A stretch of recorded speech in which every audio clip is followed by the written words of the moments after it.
पहला सवाल है, कैबिनेट मिशन योजना के विषय में कौन सा सही नहीं है। तो आपको पता है कैबिनेट मिशन प्लान आपका 1946 में आया था और उसके बाद फिर कॉन्स्टिट्यूएंट असेंबली बनाई गई थी। 3 लोग इसमें शामिल थे। तो अब इसमें जो 4 सवाल हैं तो मैं एक बार पढ़ देता हूं। ये प्रोविंशियल ग्रुपिंग और भारतीय सदस्यों वाला अंतरिम मंत्रिमंडल, पाकिस्तान की स्वीकृति और संविधान निर्माण का अधिकार। तो 4 ऑप्शन है। बहुत सोच समझकर आप जवाब दीजिए, आपकी प्रिपरेशन भी पता लगेगी और आप उनको याद भी कर लीजिए। ठीक है, चलिए। तो इसका जवाब है आपका सी। और मैं इसके बारे में बता चुका हूं कि 1946 में ये बनाया गया था। 3 मेंबर थे इसमें, पैथिक लॉरेंस, स्टेफोर्ड क्रिप्स, ठीक है, एवी अलेक्जेंडर। और कॉन्स्टिट्यूएंट असेंबली बनी थी इसी मिशन योजना के अकॉर्डिंग। ठीक है, आगे बढ़ते हैं। और रेगुलेटिंग एक्ट कब पारित किया गया, तो ये भी बहुत ज्यादा इंपॉर्टेंट है आपके एग्जाम के लिए। 73, 71, 93 और 85। इसका जवाब आपका 1773 है। और कमेंट बॉक्स में आप जवाब जरूर इसका देने की कोशिश कीजिए, क्योंकि कमेंट बॉक्स में साथ साथ आप जवाब देते हुए चलोगे तो इसका आपको बेनिफिट मिलेगा। बाकी जो आपका ये रेगुलेटिंग एक्ट है, ये वो एक्ट है जिसके जरिए जो ब्रिटिश गवर्नमेंट थी उन्होंने कंपनी को कंट्रोल या रेगुलेट करने की कोशिश की थी। तो ये सवाल भी एक पूछा जाता है, भारत के गवर्नर जनरल को किस एक्ट के द्वारा अपनी समिति के निर्णय को अस्वीकार करने का अधिकार मिला। तो बहुत इंपॉर्टेंट क्वेश्चन है, बहुत ध्यान से आपने इसका जवाब देना है।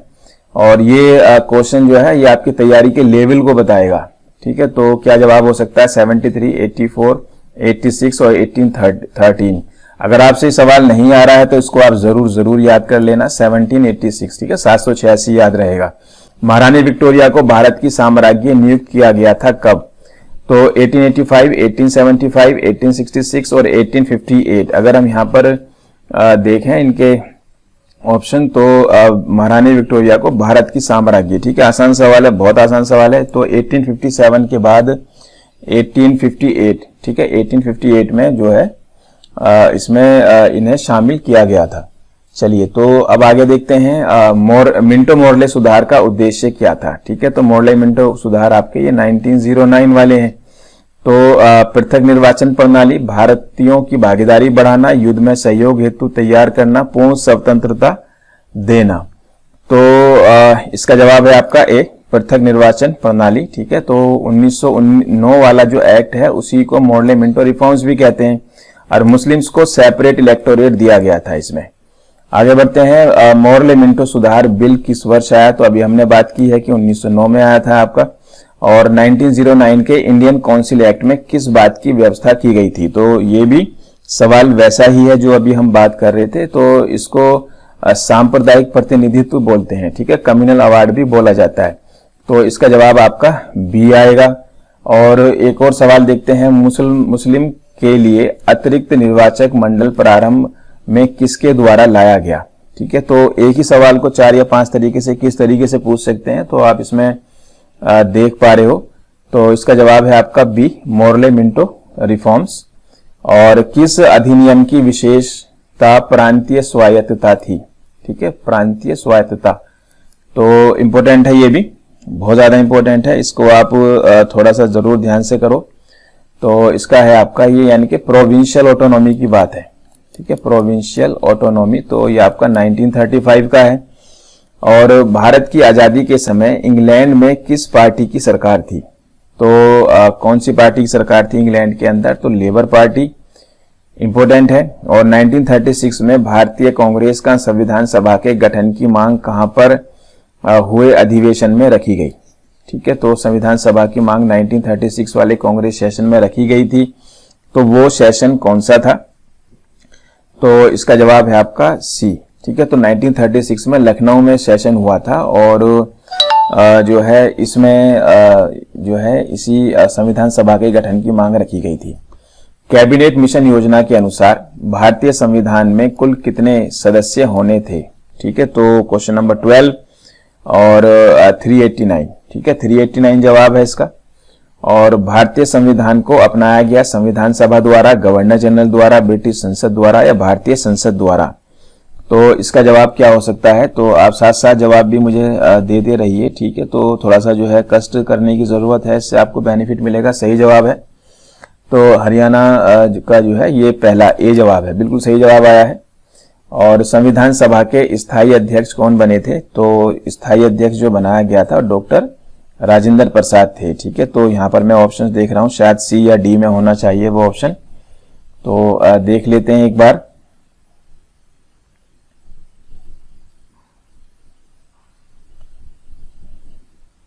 चलिए, तो ये ऑप्शन आ गए, तो इसका सी ऑप्शन है डॉक्टर राजेंद्र प्रसाद। तो इसके बाद अगला है संविधान सभा के अस्थायी टेम्परेरी जो प्रेसिडेंट है वो कौन बने थे? तो क्वेश्चन नंबर 15 है आपका, तो सच्चिदानंद सिन्हा थे। और जो आपकी संविधान निर्मात्री सभा है झंडा समिति, देखो जो आपकी फ्लैग कमेटी थी ना, इसमें ऑप्शंस देखकर आपने जवाब देना। ज्यादातर पुरानी किताबों में जेबी कृपलानी लिखा हुआ है, तो यहाँ ऑप्शन में भी जेबी कृपलानी है, लेकिन अगर राजेंद्र प्रसाद यहाँ पर लिखा हुआ मिल जाए तो आपने राजेंद्र प्रसाद को टिक करना है, ठीक है। तो झंडा समिति जो है राजेंद्र प्रसाद इसके अध्यक्ष थे, ठीक है। तो अगर ऑप्शन में नहीं है जेबी कृपलानी है तो वो करना है। संविधान सभा के गठन की मांग सबसे पहले 1895 में किसके द्वारा प्रस्तुत की गई थी? बहुत इंपॉर्टेंट क्वेश्चन है इस बार के लिए, ठीक है, बहुत ही ज्यादा। तो अगर हम इसके ऑप्शंस देखते हैं क्वेश्चन नंबर 17 के, तो ये थे आपके बाल गंगाधर तिलक, बहुत इंपॉर्टेंट है, जरूर इसको याद करिए। और संविधान सभा के सदस्यों को निम्न में से किसने प्रत्यक्ष रूप से निर्वाचित किया? प्रांतों की विधानसभा ने, संघीय व्यवस्थापिका ने, या उपर्युक्त दोनों? तो क्वेश्चन नंबर 18 है, तो ये आपकी है प्रांतों की विधानसभा, ये भी इंपॉर्टेंट क्वेश्चन है। और संविधान सभा में किस प्रांत का प्रतिनिधित्व सबसे अधिक था? ठीक है, एक और सवाल, बंगाल का, चेन्नई का, मुंबई का, या संयुक्त प्रांत का? अच्छा सवाल है, तो इसका जवाब है आपका डी, तो संयुक्त प्रांत का। और भारत को एक संविधान देने का प्रस्ताव संविधान द्वारा पारित किया गया कब? क्वेश्चन नंबर 20, तो ये था आपका 22 जनवरी 1947, ठीक है। तो संविधान सभा द्वारा पारित किया गया एक संविधान सभा देने का प्रस्ताव, ठीक है, प्रस्ताव के ऊपर सवाल है, ठीक है। तो अब इसकी डेट जो है आपकी 22 जनवरी 1947 है। चलिए, तो भारतीय संविधान में प्रदत्त मूलभूत अधिकारों को निलंबित करने वाली सत्ता है? क्वेश्चन नंबर 21, और इसका है आपका, तो ये आपकी संसद कर सकती है ऐसा, फंडामेंटल राइट्स को लेकर। भारतीय संविधान के अनुसार भारत एक क्या है? ठीक है, तो 4 ऑप्शन है, तो सोवर्ण है, डेमोक्रेटिक है, रिपब्लिक है, यानी कि इसका जवाब है आपका ए, ठीक है। सोवर्ण भी है, डेमोक्रेटिक भी है आपका, और रिपब्लिक भी है, और सेकुलर भी है, ठीक है। तो ये आपका सी जवाब आएगा, क्वेश्चन नंबर 22 का सी आएगा। ध्यान से हमने जवाब देना है, सारे ऑप्शन पढ़ने हैं। और अगला है आपका, भारतीय संविधान किसके द्वारा स्वीकृत हुआ? ठीक है, क्वेश्चन नंबर 23, तो भारत की जनता, ठीक है। तो इसका है आपका, जनता ने स्वीकृत किया। देखो कितना क्लोज सवाल है, देखने में आसान है, लेकिन इसका डी जवाब है।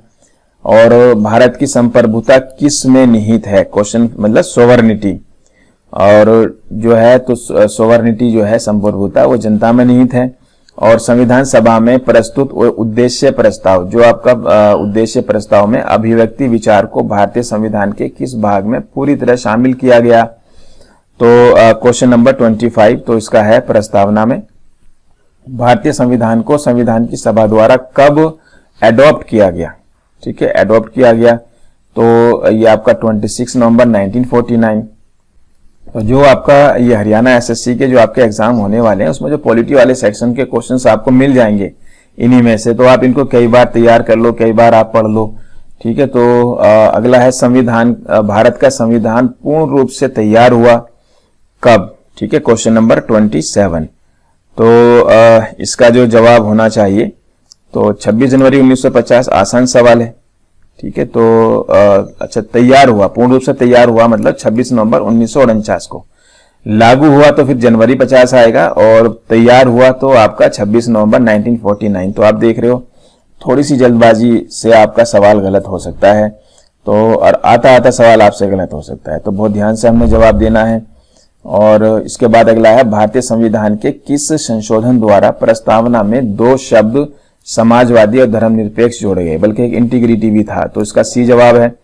संविधान की प्रस्तावना सभी भारतीय नागरिकों को निम्न में से कौन सा एक उपलब्ध कराने का वादा नहीं करती है?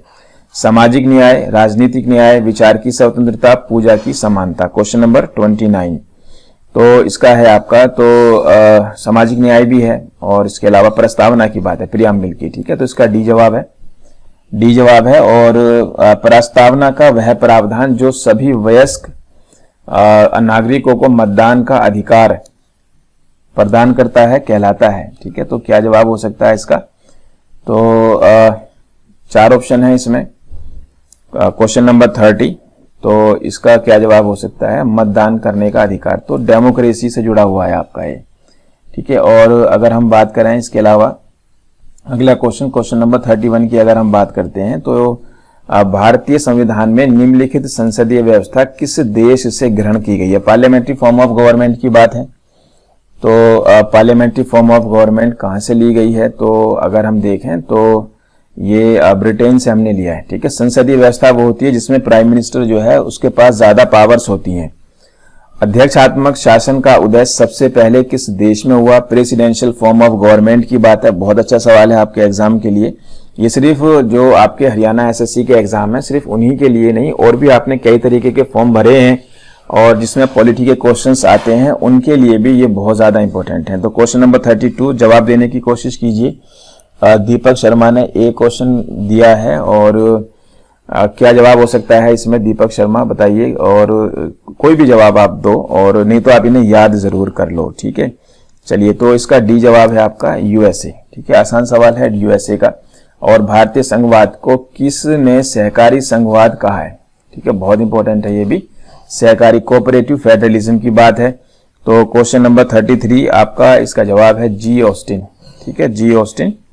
और अब भारतीय संविधान के संबंध में कौन सा कथन सही है? यह एक मौलिक संविधान है, यह दूसरे देशों के संविधान से प्रभावित है, यह दूसरे देशों के संविधान की बिल्कुल नकल है, और उपर्युक्त सभी कथन गलत हैं, ठीक है। 4 ऑप्शन आपके पास हैं। तो सही है कि यह दूसरे संविधानों से प्रभावित है, क्योंकि इंडिया के अंदर तो राजा महाराजाओं का राज होता था, और इसके बाद जो है फिर यहाँ पर हमने डेमोक्रेसी लेकर आए। तो डेमोक्रेसी हमने बाहर के लोगों से वो चीजें अपने यहाँ रखी जिनके यहाँ डेमोक्रेसी होती थी। क्वेश्चन नंबर 36 का जवाब है मिली जुली है, ठीक है, कुछ एकात्मक है, कुछ आपकी कठोर है आपकी। चलिए, तो भारतीय संविधान के संदर्भ में कहा जाता है कि यह मौलिक संविधान है, वकीलों का स्वर्ग है, विकासशील संविधान है, यह तानाशाही संविधान है। तो क्वेश्चन नंबर 37, तो संविधान को वकीलों का स्वर्ग कहा जाता है, ठीक है। तो ये भी इंपॉर्टेंट है। और भारतीय संविधान में अभी कितने आर्टिकल्स हैं? तो 38 की अगर हम बात करें तो अभी अगर हम देखें 500 से ऊपर जा चुके हैं, तो इसका डी जवाब आएगा। और अगर ये सवाल उस जमाने का होता कि शुरू में संविधान आया तो उसका फिर बी आता। वयस्क मताधिकार की एज आपकी 18 ईयर्स है। और भारतीय संघीय व्यवस्था जो इंडियन फेडरेशन सिस्टम है उसकी एक खासियत क्या है? दोहरी नागरिकता, संविधान की सर्वोच्चता, केंद्र में संपूर्ण शक्तियों का एकीकरण। तो इसमें जो है संविधान को सर्वोच्च माना जाता है, ठीक है, संविधान को सर्वोच्च माना जाता है। और अगला है भारतीय संविधान का सबसे बड़ा एकाकी स्रोत कौन सा है? ठीक है, ब्रिटिश शासन, यूएसए का bill of rights, government of India act, government of India act 1935 या आपकी 1919, तो 41। तो इसका जो है आपका डी जवाब है, क्योंकि जो आपका 1935 का एक्ट आया था उसमें से ऑलमोस्ट सब रख लिए गए थे। तो सबसे बड़ा स्रोत जो है वो यही माना जाता है, याद होना चाहिए। अगला सवाल देखते हैं, 42 देखते हैं। एक सेकंड, अभी चलते हैं 42 पर। आज मैंने आपसे 100 क्वेश्चंस डिस्कस करने हैं और एक सिलसिला हमने हरियाणा एसएससी के जो अपकमिंग एग्जाम है उनको फोकस करके शुरुआत की है। और आप अगर लाइव नहीं देख पा रहे हो तो बाद में आप रिकॉर्डिंग्स भी आप देखकर इनको याद कर लीजिए, आपको आपके सारे सवाल होने में बहुत ज्यादा ही मदद करेंगे। चलिए, अगला है आपका भारत के राज्य नीति निर्धारित सिद्धांतों को किस देश के संविधान से ग्रहण किया गया है? Question number 42। तो ये है आपका डीपीएसपी की बात है, ठीक है, डीपीएसपी की बात है। तो आयरलैंड से लिया गया। आसान सवाल है, कुछ कुछ आप भी जवाब करते रहो। विधि के समक्ष समता। ठीक है, तो इसका है क्वेश्चन नंबर 43। तो कहां से लिया है? ठीक है, तो ये विधि के समक्ष समता, इक्वलिटी बिफोर लॉ, इंग्लैंड से हमने लिया है। एक और सवाल देखते हैं, किस देश के संविधान से भारत की फेडरेशन, ठीक है, संघीय व्यवस्था प्रभावित नहीं है? ठीक है, भारत की संघीय व्यवस्था प्रभावित नहीं है। Question number 44।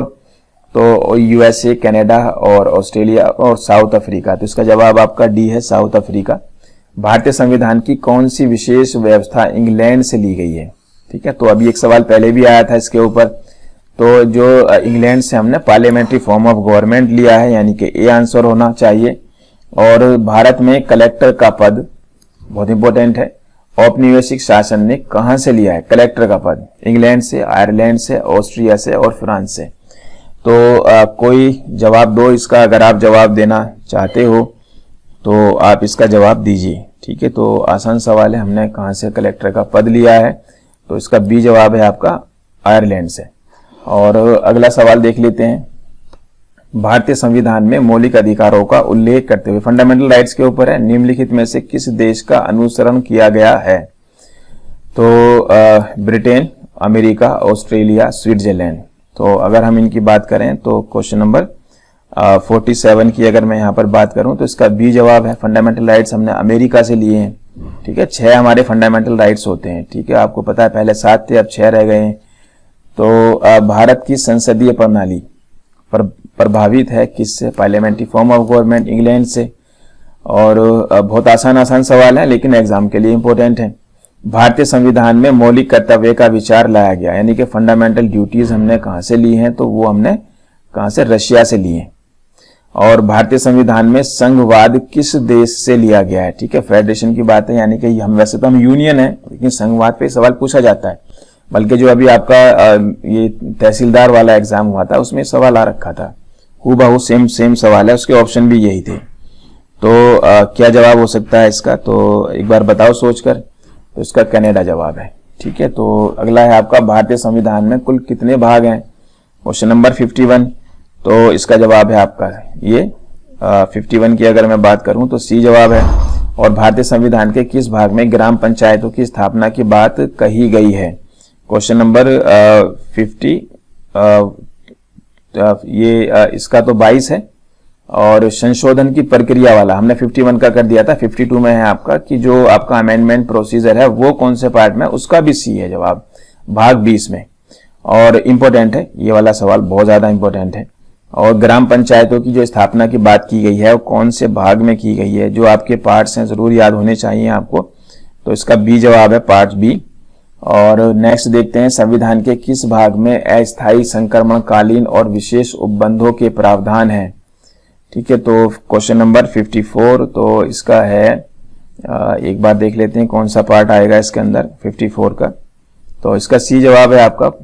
ठीक है, तो पार्ट 21। और भारतीय संविधान के किस भाग में नगर पालिकाओं से संबंधित प्रावधान है? ठीक है, म्युनिसिपैलिटीज। आज हमने हरियाणा एसएससी के लिए पहली बार स्पेशल क्वेश्चंस रखने की कोशिश की है और ये शुरुआत है। और ये आपके एग्जाम तक, जैसे कि आपका एग्जाम आने वाला है, अभी बहुत जल्दी आपका एग्जाम है, तो उसमें आपको काफी ये मदद करने वाले हैं। तो इसका बी जवाब होगा आपका। भारत के संविधान भाग 4 किसके बारे में बताता है? Question number 56। तो ये भाग 4 आपका डीपीएसपी के बारे में। ठीक है, डीपीएसपी के बारे में है। और संविधान के किस भाग में नीति निर्देशक तक? तो डीपीएसपी वही है आपका 4th है। और भारतीय संविधान के किस भाग में पंचायती राज के प्रावधान है? तो ये आसान है सवाल, बहुत आसान सवाल है, इसका डी है, पार्ट 9 में। तो एक और सवाल देख लेते हैं जल्दी से। और इसमें चलिए मैं इसका पीडीएफ भी आपको प्रोवाइड करूंगा। पीडीएफ भी आपको जो है कमेंट बॉक्स में मिलेगा। और लेक्चर जैसे हमारा पूरा हो जाएंगे 100 क्वेश्चंस, तो आपको वहां पर पीडीएफ मिलेगा, आप उसको डाउनलोड भी कर सकते हो। तो संविधान के भाग 1 में क्या है, क्या दिया हुआ है? 51। तो इसका जवाब है आपका संघ, यानी कि जो जितने हमारे स्टेट और उसके यूनियन टेरिटरी हैं उनका जिक्र दिया गया है। और संविधान के किस भाग में फंडामेंटल राइट्स हैं? अगला सवाल है क्वेश्चन नंबर 60। तो इसका बी जवाब है। ठीक है, पार्ट 3 है आपका, फंडामेंटल राइट्स पार्ट 3 में है, डीपीएसपी 4 में है। फंडामेंटल ड्यूटीज आपकी 4A में है। भारतीय संविधान की जो शेड्यूल्स हैं उनमें से कौन सा एक राज्य के नामों की सूची तथा वर्णन दिया है, तो अभी अभी हमने बात की है, तो आपका ये फर्स्ट शेड्यूल है, क्वेश्चन नंबर 61। तो 12 अनुसूचियां हैं, टोटल 12 शेड्यूल्स हैं, उसमें जो आपका पहला शेड्यूल है वो उसमें दिया है भारतीय संविधान की किस अनुसूची में विभिन्न राज्यों में अनुसूचित क्षेत्रों के प्रशासन और नियंत्रण के लिए विशेष उपबंध हैं, क्वेश्चन नंबर 62। तो इसका है आपका ये 7वीं, इसमें क्या है जो आपके राज्य के अनुसूचित क्षेत्र हैं उनके बारे में दिया गया है जिक्र। ठीक है, आगे बढ़ते हैं और जो विभिन्न राज्यों के बारे में, तो इसका 7वें में तो लिस्ट दी हुई है। ठीक है, तो जो आपके शेड्यूल्ड एरियाज हैं तो वो आपका 6 में आना चाहिए था, या फिर एक 5वीं में भी मिलता है, ये ऑप्शन नहीं होगा। ठीक है ना, तो आगे बढ़ते हैं। तो कुल कितनी है, 12 है, 63 का ये ऑप्शन है। और उसके बाद 64 संविधान सभा की प्रारूप समिति का प्रारूप प्रस्तुत प्रारूप संविधान की कितनी अनुसूचियां थी उस टाइम, तो उस वक्त हमारे पास 8 थी। ठीक है, 64 के टाइम पर मतलब जब देश आजाद हो रहा था, जब इसको बनाया जा रहा था, और 8 हैं। और संविधान सभा द्वारा अंतिम रूप से पारित संविधान में कुल कितनी अनुसूचियां थी, क्वेश्चन नंबर 65। तो इसका है आपका बी, और वही सवाल है, दोबारा रिपीट हो गया है, और मूल संविधान में भी आपकी 8 ही थी, वही सवाल है। तो कई तरीके से सवाल पूछ लिया जाता है। और 73वें संविधान संशोधन के जरिए संविधान में कौन सी अनुसूची जोड़ी गई, तो आपकी 11वीं थी पंचायती राज को लेकर। 74वें के जरिए 12वीं जोड़ी गई, ठीक है, जो आपकी नगर पालिकाओं वाली थी। और किस संविधान संशोधन द्वारा भारतीय संविधान में 9वीं अनुसूची जोड़ी गई, तो 9वीं थी आपकी पहले जो फर्स्ट अमेंडमेंट हुआ था उसमें पहली अनुसूची जोड़ी गई थी, और जमींदारी प्रथा को खत्म किया गया था। और 52nd अमेंडमेंट, ठीक है, 52nd अमेंडमेंट के जरिए आपकी 10वीं अनुसूची जोड़ी, दल बदल कानून था इसके अंदर, क्वेश्चन नंबर 52। और इसके बाद है आपका मतलब 71 52nd अमेंडमेंट था। संविधान के किस अनुच्छेद के अंतर्गत मंत्रीगण सामूहिक रूप से लोकसभा के प्रति उत्तरदायी हैं, तो क्वेश्चन नंबर 71 है, इसका जवाब है आपका सी। ठीक है, तो जो आपका कैबिनेट है आपका, ठीक है, या मिनिस्ट्रीज हैं लोकसभा के प्रति उत्तरदायी हैं, 75 आर्टिकल है, बहुत इंपॉर्टेंट है। और उसके बाद अब भारतीय संविधान का कौन सा अनुच्छेद केंद्र में मंत्रिपरिषद की नियुक्ति को विवेचित करता है, ठीक है, मंत्रिपरिषद के लिए कौन सा आर्टिकल है, क्वेश्चन ये है आपका, तो ये भी आपका 72 है। और इसके बाद है आपका भारत सरकार ने भारत रत्न तथा पद्मश्री की उपाधियां संविधान के किस अनुच्छेद के अंतर्गत प्रारंभ की हैं, बहुत अच्छा सवाल। तो यह आपका है ये 18। और संविधान के किस धारा के तहत छुआछूत की समाप्ति, तो 17। और निम्नलिखित में से भारतीय संविधान के कौन से अनुच्छेद में किसी भी रूप से अस्पृश्यता निषेध के लिए प्रावधान है, 75 अगर हम देखें तो इसका जवाब है आपका सी, जवाब है आर्टिकल 17, इंपॉर्टेंट है, याद होने चाहिए। चलिए, तो अब इसके बाद में आगे के क्वेश्चंस कंटिन्यू करता हूं। अभी हमने लास्ट किया था ये 75 वाला, ठीक है, तो इधर आते हैं 76 देखते हैं।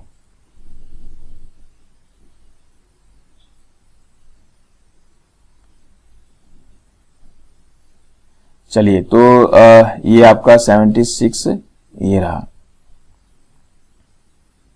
तो एक बार मैं आपको फिर से यहाँ पर याद दिला देता हूँ कि जो हरियाणा एसएससी से के लिए जो एग्जाम में सवाल अभी पेपर होने वाले हैं काफी सारे, तो उनके लिए पॉलिटी के क्वेश्चंस हैं जो उस एग्जाम की जो नेचर रहती है उसको ध्यान में रखते हुए, लेकिन ये अदर एग्जाम में भी आपकी हेल्प जरूर करेंगे, ठीक है। तो लेकिन आपको हरियाणा एसएससी में खास तौर से इनको तैयार करना है। तो 76 का है बी, ठीक है, अल्पसंख्यकों के लिए आर्टिकल आपका 29 है। और कौन से अनुच्छेद के अंतर्गत भारत का सर्वोच्च न्यायालय नागरिकों के मौलिक अधिकारों की रक्षा करता है, तो ये आपका है आर्टिकल 32 याद होना चाहिए, जिसमें आपकी रिट वगैरह दी हुई है। और उसके बाद भारतीय संविधान के किन अनुच्छेदों में नागरिकता का प्रावधान है। देखो अभी ये तहसीलदार का एग्जाम जो हुआ है, एक सवाल ये भी आ रखा था उसके अंदर, ठीक है नहीं, तो इसका जवाब है आपका बी, 5 से 11, बल्कि पहला सवाल यही था उसमें। भारतीय संविधान के किस अनुच्छेद के अंतर्गत नागरिकों को मौलिक अधिकार प्रदान किए गए हैं, ठीक है, तो आपके 12 से 35 हैं, 79 का जवाब यही है। आसान सवाल है। और संविधान के किस आर्टिकल में यह अंकित है, भारत तथा इंडिया राज्यों का एक संघ होगा। ठीक है, तो यूनियन ऑफ स्टेट्स होगा 80 नंबर। तो ये आपका आर्टिकल 1 है। और मूल संविधान में राज्यों को कितने वर्गों में रखा गया था, जो आपका मूल संविधान है उसमें राज्यों को कितने उसमें वर्ग बना रखे थे, ये सवाल अच्छा है। और इसका ये 4 थे आपके। और भाषा के आधार पर राज्यों का पुनर्गठन कब किया गया, 1953 में आंध्र प्रदेश बना था। और भाषाई आधार पर गठित भारत का प्रथम राज्य कौन सा था, आंध्र प्रदेश, अभी हमने बात की है। ठीक है, और 84 नंबर देखते हैं, संविधान में राज्यों को 4 अलग अलग प्रवर्गों में समाप्त करने के लिए किसकी अध्यक्षता में राज्य पुनर्गठन आयोग का गठन किया गया था। ठीक है, बहुत अच्छा सवाल। ठीक है, जरूर याद होना चाहिए, सवाल बहुत अच्छा है आपके एग्जाम के लिए। तो इसका जवाब है फजल अली आयोग। अगला है, राज्य पुनर्गठन आयोग का गठन किस वर्ष किया गया था। क्वेश्चन नंबर 85, तो इसका है 1952। ठीक है, 1950 इसका है पुनर्गठन। 18 इसका एक बार मैं चेक करता हूं, मुझे इसमें कुछ डाउट लग रहा है। हाँ, 53 है आपका। ठीक है, तो इसका आएगा आपका डी जवाब। तो डी जवाब है, जल्दबाजी नहीं करनी है हमने, बहुत ध्यान से सवालों को करना है। और राज्य पुनर्गठन अधिनियम, अभी अधिनियम की बात है। ठीक है, और वो आपकी आयोग की बात है, दोनों का फर्क याद रखना। ठीक है, तो अगर हम अधिनियम की बात करें, एक्ट की बात करें, तो कंफ्यूजन नहीं रखना है आपने। इसका जवाब है 1956। और राज्य पुनर्गठन आयोग 1956 के पश्चात राज्य और संघ शासित क्षेत्रों की संख्या कितनी हो गई थी, तो 87 नंबर। तो इसका जवाब होना चाहिए 14 और 5। बहुत इंपॉर्टेंट सवाल है ये, तीनों चारों सवाल बहुत अच्छे से कर लेना, यहाँ से सवाल आ जाता है और बच्चे कंफ्यूज रहते हैं, तो यहाँ पर कंफ्यूजन नहीं रखना है। और वर्तमान में भारतीय संघ और राज्यों के केंद्र शासित प्रदेशों की संख्या कितनी है। ठीक है, तो इसका क्वेश्चंस का आंसर देख लेते हैं। भी 28 हैं आपके स्टेट। ठीक है, और संविधान में मूल संविधान में राज्यों की संख्या कितनी थी, मूल संविधान में शुरुआत में। ठीक है, तो 89 का सी है, 19 थी। इंपोर्टेंट क्वेश्चन है। और संविधान के परिवर्तन के समय राज्यों को 4 श्रेणियों ए, ब, स, द में बांटा गया था और किस वर्ष इसको समाप्त किया गया, तो ये था आपका 1956। पक्का याद कर लो, ये पॉलिटी के सवाल आपके बहुत ज्यादा कवर हो जाएंगे इससे। नागरिकता के लोप होने का एक नियम है, इन चारों में से कौन सा एक नियम है जिसमें नागरिकता का लोप हो जाता है, तो क्वेश्चन नंबर 91। तो देशद्रोह का आरोप सिद्ध होने पर आपकी नागरिकता आपसे ले ली जाती है। तो आजकल वैसे भी जो आपका देशद्रोह के लिए जो आपका सेक्शन है आर्टिकल 124A, बहुत ज्यादा न्यूज में चला हुआ है। और अगला है, भारतीय संविधान के किन अनुच्छेदों में नागरिकता संबंधी प्रावधान किए गए हैं, तो ये आपका बी जवाब है। दोबारा रिपीट हुआ सवाल, भारतीय संविधान निम्नलिखित में से कौन सी नागरिकता प्रदान करता है। ठीक है, तो क्वेश्चन नंबर 93 आसान सवाल है, एकल नागरिकता और पाकिस्तान से आकर भारत में नागरिकता प्राप्त करने के संबंधी प्रावधान का वर्णन किस अनुच्छेद में किया गया है। बहुत अच्छा सवाल है, याद होना चाहिए। तो आर्टिकल आपका 6 है। ठीक है, 6 है। और निम्न में से किस स्थिति में किसी भारतीय व्यक्ति की भारतीय नागरिकता समाप्त हो सकती है, क्वेश्चन नंबर 95। तो इसका जवाब है आपका ये सभी हैं, त्यागने पर, पर्यावसन पर, वंचित किए जाने पर। और उसके बाद देखें देशीयकरण। ठीक है, देशीयकरण द्वारा नागरिकता प्राप्त करने का एक तरीका क्या है। ठीक है, तो क्वेश्चन नंबर 96, ये भी अच्छा सवाल है। तो इसमें विदेशी से मित्रता करने पर। वैसे विदेशीकरण के तरीके ये अदनान सामी ने अभी अपनी नागरिकता इंडिया की ली है, करीब 11-12 साल का वक्त होता है। नागरिक बनने की निम्नलिखित शर्तों में से एक शर्त क्या है, क्वेश्चन नंबर 97। 4 ऑप्शन आपके सामने हैं। तो इसमें है आपका राज्य की सदस्यता। निम्नलिखित में से किस स्थिति में किसी व्यक्ति को भारतीय नागरिकता से वंचित नहीं किया जा सकता, क्वेश्चन नंबर 98। तो आप भी इनका जवाब देने की कोशिश कीजिएगा। डी जवाब है इसका, किस देश में दोहरी नागरिकता का सिद्धांत स्वीकार किया गया है, क्वेश्चन नंबर 99। तो यह है आपका यूएसए। और किस अनुच्छेद के तहत संसद को नागरिकता के संबंध में कानून बनाने का अधिकार है, क्वेश्चन नंबर 100। तो वो है आपका आर्टिकल 11। तो ये मैंने 100 क्वेश्चंस यहाँ पर आपके साथ शेयर किए हैं और ये आपकी बहुत ज्यादा मदद करने वाले हैं। थैंक